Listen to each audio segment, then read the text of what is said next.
تعلم. أحيانا تكون أقوى التفسيرات لأشياء معقدة جدا. حسنا، لا تأتي من كتاب دراسي سميك، إنها تأتي من قصة، أو في هذه الحالة نكتة. سنغوص في قصة من صخرة ملتوية مربكة وبصراحة عميقة جدا. إنها نكتة تعمل كاستعارة مذهلة لما يحدث عندما يتوقف عالمك بأكمله عن أن يكون منطقيا. لذا أريدك أن تحتفظ بهذا السؤال في ذهنك أثناء المتابعة: كيف يبدو ذلك فعلا؟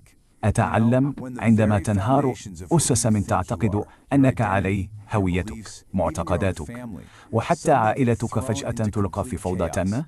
هذه القصة ليست مجرد تمهيد لينكدين، إنها رحلة مباشرة إلى ذلك الشعور بالارتباك التام.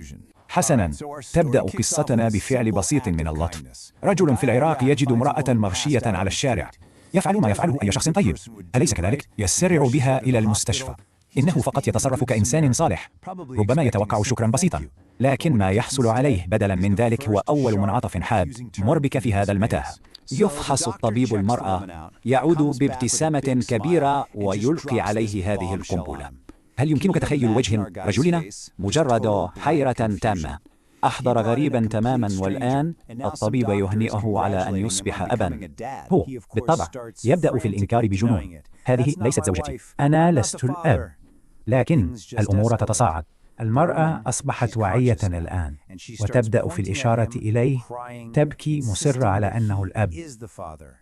ينشب جدال كبير، كلمته ضد كلمتها، وفجأة يجد نفسه محاصرا في كابوس مطلقا من اتهام كاذب. لإنهاء الأمر أخيرا، اتفقوا جميعا على إجراء اختبار الحمض النووي. وهنا هذه لحظة من تقلبات عاطفية لا تصدق.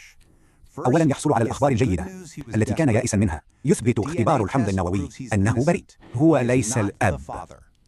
لكن موجة الارتياح تلك تمحى فورا بالأخبار السيئة. يخبره الطبيب: حسنا، أنت لست أب هذا الطفل، لأنك لا يمكنك أن تكون أبا لأي طفل. أنت عقيم، ودائما كنت كذلك. وفجأة نصل إلى الطبقة التالية الأكثر رعبا من المتاهة.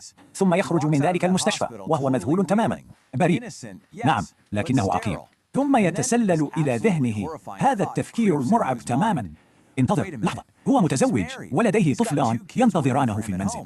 إذا كان عقيما طوال حياته، فمن هم هؤلاء الأطفال الذين يهربون؟ فخ واحد فقط دفعه إلى فخ أعمق، أكثر شخصية بكثير. لذا في هذه اللحظة القصوى من الرعب الوجودي يستيقظ. المستشفى، المرأة، الطبيب، تلك الأخبار المدمرة، كلها كانت مجرد كابوس فظيع وحيوي للغاية. للحظة يبدو وكأنه وجد طريقه أخيرا للخروج من المتاهة. أعني، هل يمكنك تخيل ذلك الشعور؟ الارتياح النقي المغمر. ينهض فجأة في السرير، ربما مبلا بالعرق، لكنه فقط ممتن جدا. يشكر الله أن حياته ليست كذبة فظيعة. أطفاله هم أطفاله بالفعل. المتاهة اختفت، وفي ذلك الارتياح يمسك بكوب ماء ويرتشفه بسرعة، محاولا تهدئة قلبه. لكن ذلك الارتياح لا يدوم طويلا. قد يكون الحلم قد انتهى، لكن ذلك الشعور بالارتباك، تلك المنطق الملتوي، يبدو أنه تبعه إلى العالم الحقيقي. المتاهة لم تختفي، لقد غيرت فقط شكلها. انظر فقط إلى سلسلة ردود الفعل هذه من الأخطاء البسيطة. أولا، بعد أن شرب ذلك الماء أدرك الأمر: كان من المفترض أن يصوم في رمضان.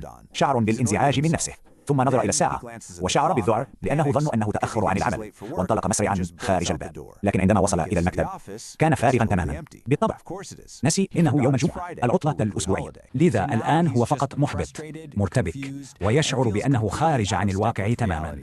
قرر أنه بحاجة إلى السيطرة على نفسه. سيرجع إلى المنزل فقط، يغتسل ويتوجه إلى المسجد لصلاة الجمعة. تعرف، طقس بسيط للتأريض، طريقة لإيجاد توازنه وإعادة ضبط اليوم، إعادة ضبط ذهنه. لذا يمشي عائدا إلى المنزل مستعدا للقيام بهذا الشيء البسيط المألوف لاستعادة توازنه. لكن عندما يصل إلى باب منزله توقفه زوجته. وهنا في نهاية هذه الرحلة المربكة بأكملها تقدم المفاجأة النهائية التي تحطم الواقع. وها هي. هذا هو مركز المتاهة، النهاية المفاجئة. هذا أكثر بكثير من مجرد نهاية مفاجئة. في حالة من الارتباك التام يصارع من هو كأب. أين هو في الزمن؟ لقد نسي أبسط شيء، الركيزة الأساسية في حياته كلها، إيمانه الخاص. كان في طريقه